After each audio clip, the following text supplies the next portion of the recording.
दिल लगा लिया है मैंने तुमसे प्यार करके, तुमसे प्यार करके, तुमसे प्यार करके। बाहर बाहर प्यार।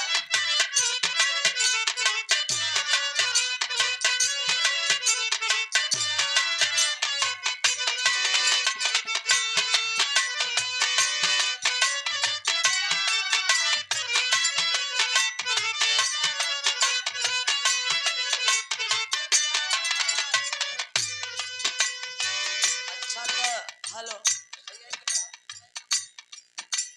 आगे बहुत अच्छा। हेलो हेलो हेलो एक पॉइंट हेलो हेलो ये बतावत बटन दिल लगा लिया तुमसे प्यार करके बाहर है तोहार प्यार इखे इहो प्यार ही है सासू और दमादे का। आ?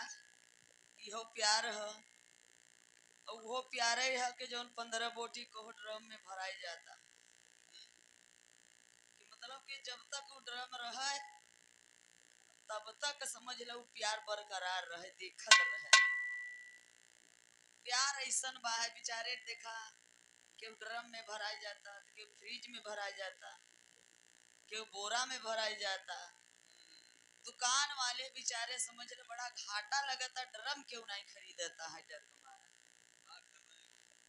तो ये प्यार के छोड़ा प्यार तो बहुत तरह तरह के प्यार बा लेकिन मास्टर ओरिजिनल वाली हमार वाली गीत आ जा एक एक खाटे एकदम मिर्जापुरी चौलर कजरी गीत कहा जाता।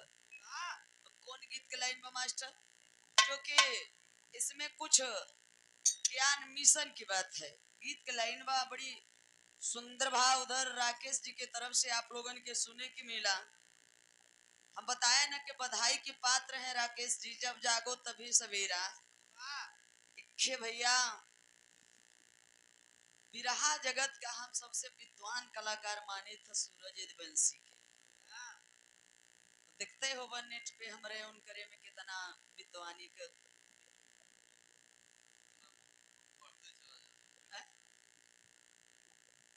बाहर कलाकार लेकिन सही का हुई है। हाँ क्योंकि 5 नवंबर के रहा कार्यक्रम ना भैया हमारे माता जी संजोग देखिए 4 बजे हमारे दादाजी खत्म हो गए। इसके बाद 8 बजे रात हमारी माता जी चली गई। हमने रात भर बिरहा गाया ये लोगों ने हमें बताया नहीं। फिर जब 4 बजे बताए कि ऐसी ऐसी बात है घटना है तो भैया गाने को कोई कहेगा जो जिसकी माँ दुनिया से चली जाए। दादा चले गए तो कष्ट कम हुआ लेकिन माता जब चली गई बहुत कष्ट हुआ तो हमने गाना बंद कर दिया। कमेटी के लोग छुट्टी भी दे दिए बोले कि आप सरगम जी जाइए। अगला कलाकार सूरज वंशी कह रहा है कि ऐसे कैसे हो सकता है कि एक घरे में दो दो लाश चूतिया बनावे के काम है। इस भावना से उसने हमें बोला। तभी से अभी मादर डे में कार्यक्रम था हमने फोन कर दिया कि भैया हम कार्यक्रम नहीं करेंगे। चंद्रभूषण यादव जी बहुत जबरदस्ती दबाव डाली कि नहीं चाहे जैसे हर हाल में आपको करना होगा। तो सबसे बड़ा ये प्रेम और अगर कलाकार है सम्मान करेंगे तो आपको सम्मान मिलेगा। सरो सरगम कोई पर्सनल अपनी बात नहीं करती है समाज की बात है समाज का काम है और सबके लिए ये जरूरत है ना कि सरो सरगम के बिटिया बेटवा का बिया ना है कि कोनो हमार पुश्तैनी खानदानी लड़ाई झगड़ा ना है। ये समाज का काम है इसलिए बाबा साहब कहे कि समाज के लिए कुछ करो। कर न सको तो लिखो लिख न सको तो बोलो बोल न सको तो सहयोग करो सहयोग न कर सको तो समर्थन करो लेकिन समाज के लिए कुछ करो। करो काम ऐसे मत घूमो कि काम है हमारा आपका फर्ज है हमार मास्टर गीत बजावत बाटे। कौन गीत के लाइन है भैया?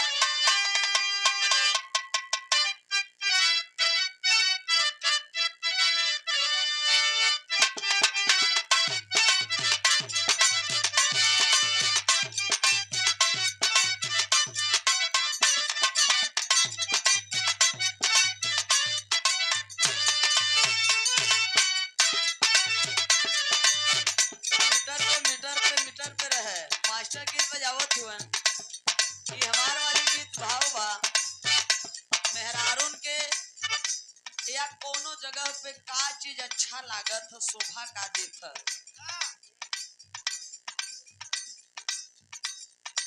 रंगना ए भैया रंगना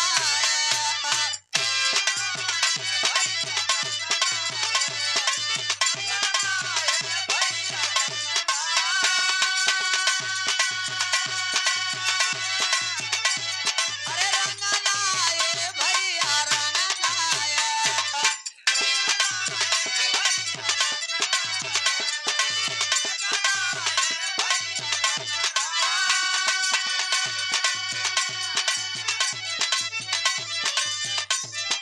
तेरी बिना रंगना कलाई बिना कनना तेरी बिना रंगना कलाई बिना कनना भौजी बिना अंगना सुहात नहीं के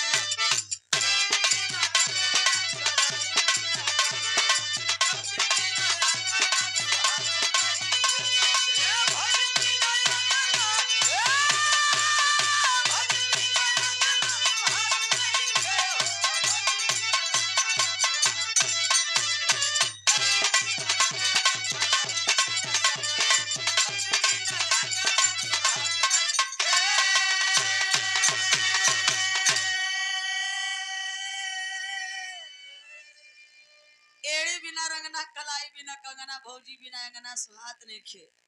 जगह बनावा बा मेहरारू एड़ी में रंगना लगाई लेथिन तो कितना सुंदर लागत है। अगर वह रंगना इन करे मोहे में पोत देवत कैसन लागे लगी है, हैं? अब मेहरारून के कलाई में कंगन देखे कितना सुंदर लागत है। अगर इ कंगन इ लोगन के पहनाई देवे तो कैसन लागे लगी है जा? पूरा छक्का नकली लागे लगी है। अब भौजी बिना अंगना सुहात नहीं खे। अरे यार जौने देवर के पास भौजाई नहीं है वो देवर के दिल से पूछा। हाई मुरझावा से मिला 1 महीना किराए पे ले लेते इसी दिन मुरझान चला जाता।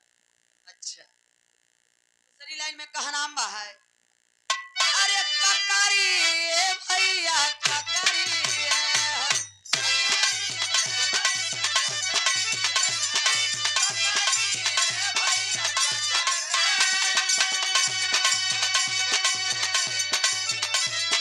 कोई बिना ककारी गड़िया बिना ककारी कोई बिना ककारी गड़िया बिना ककारी केवटे बिना मछरी मारा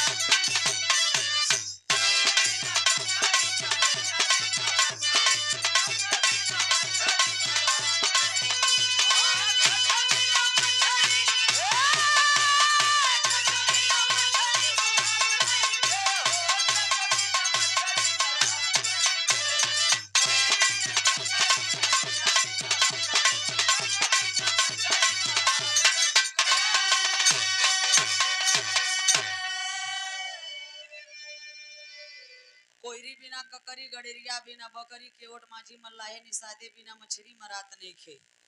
अगर केवट माझी मल्लाह निषाद मछली मार रहा है बेच रहा है तो उनका धर्म नहीं वो धंधा है। अगर मौर्या भैया सब्जी बेच रहे हैं पैदा कर रहे हैं तो उनका धर्म नहीं वो धंधा है। यादव भैया अगर दूध बेच रहे हैं तो उनका धर्म नहीं वो धंधा है। पाल भैया अगर भेड़ी बकरी पाले हैं बेच रहे हैं तो उनका धर्म नहीं वो धंधा है। पासी भैया अगर सूरा चरा रहे हैं बेच रहे हैं तो उनका धर्म नहीं वो धंधा है। उसी प्रकार इस अखंड भारत देश के राष्ट्रपिता ज्योतिबा राव फूले जी कहते हैं कि अगर नाई बाल काट रहा है तो उनका धर्म नहीं वो धंधा है। चमार जूता सिल रहा है बेच रहा है तो उनका धर्म नहीं वो धंधा है। उसी प्रकार इस अखंड भारत देश में हमारे जितना भी एक कर्म कांड पूजा पाठ हवन यज्ञ ये पाखंड करवाते हैं ब्राह्मण ये उनका धर्म नहीं, वो धंधा है। धंधा है। आगे के लाइन में कहा नाम बा,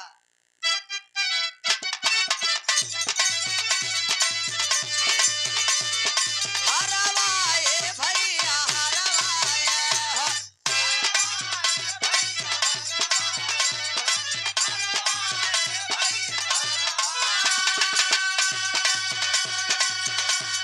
माली बिना हरवा कोहारे बिना पुरवा, माली बिना हरवा कोहारे बिना पुरवा, यही रे बिना हुरवा सुहागन।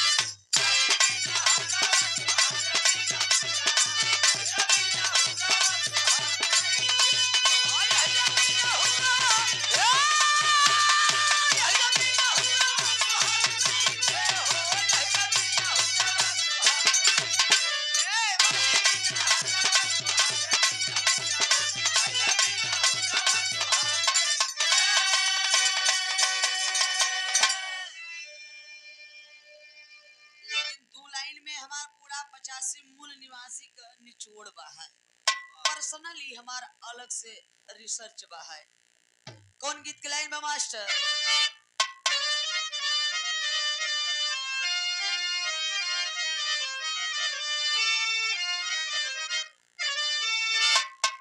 गीत के लाइन बा है, जय जय जय जय जय जय जय जय जय मूल निवासी,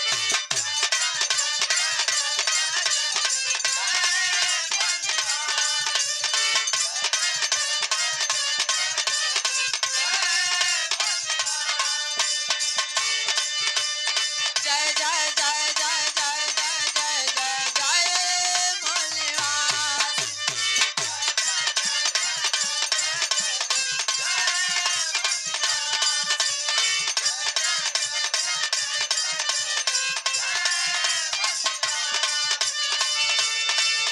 हम सब भारत के आसाली हवा से, हम सब भारत के आसाली हवा से, जय मूल निवासी, जय मूल निवासी, बोल 85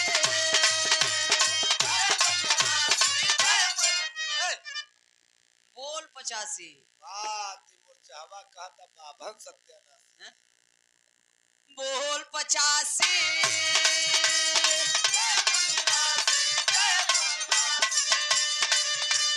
आखिर 85 कौन है? एससी एसटी ओबीसी माइनॉरिटी से अपना नाता है,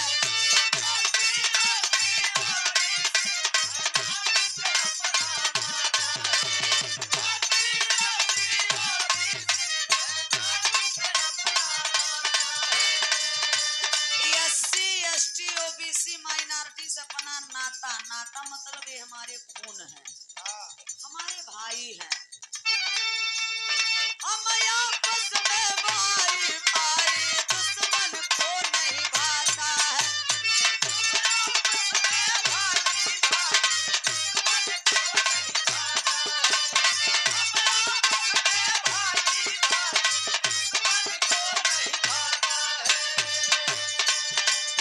यादव यादव कुर्मी चमार हो पासी,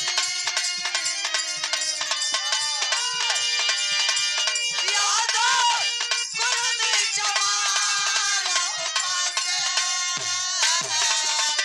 जय मूल निवासी, जय मूल निवासी, बोल 85 बोल 85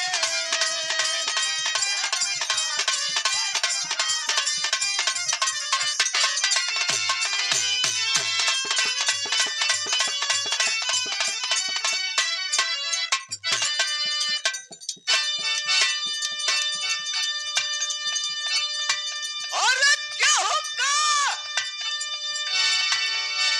बिगाड़ी जी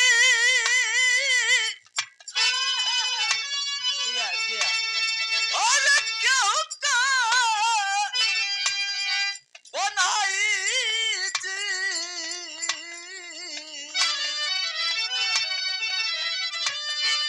भीमजी बनवल रे जवन